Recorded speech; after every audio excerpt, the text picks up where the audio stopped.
Now, using the dot product, we can measure the work done as the dot product of the force and displacement, which is equal to Fd cos theta.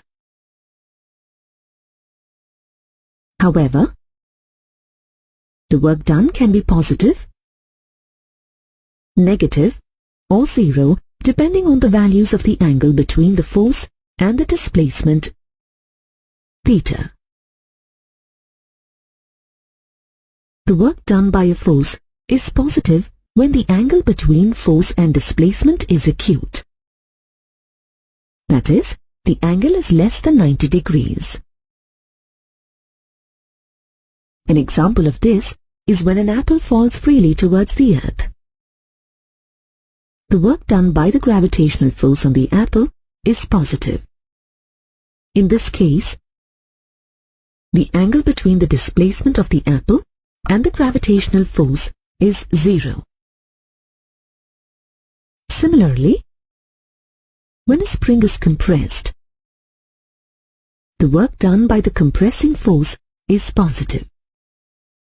In this case too, the angle between the direction of the applied force and displacement, which is the compression of the spring, is 0. The work done by a force is negative when the angle between force and displacement is obtuse. That is, greater than 90 degrees and less than or equal to 180 degrees. In the case of a rising balloon as shown, the work done by the force of gravity acting on the balloon is negative, since it is opposite to the displacement of the balloon. In the example of a boy lifting a stone, the work done by the gravitational force on the stone is negative, as the displacement is against the gravitational pull. The work done by a force is 0 when the force is perpendicular to the displacement. Consider a block moved over a horizontal surface.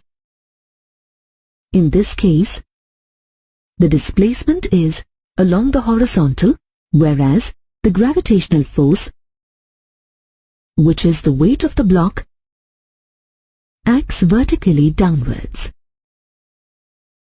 Here, work done by the gravitational force is 0, since it acts perpendicular to the displacement of the body. As another example, consider a stone tied to a string, whirled in a circular path. Here, a centripetal force acts on the stone to maintain its circular path. Centripetal force is always directed towards the center of the circular path, whereas the displacement of the stone for an infinitesimal time interval is along the tangent to the circle at the point under consideration. As the direction of the force is perpendicular to the displacement, the work done by a centripetal force is 0. The SI unit of work is Joule, which is denoted by the letter J. Named after the famous British scientist James Prescott Joule. Thus, 1 joule is defined as the work done on a body when a force of 1 Newton displaces the body in the direction of the force by 1 meter.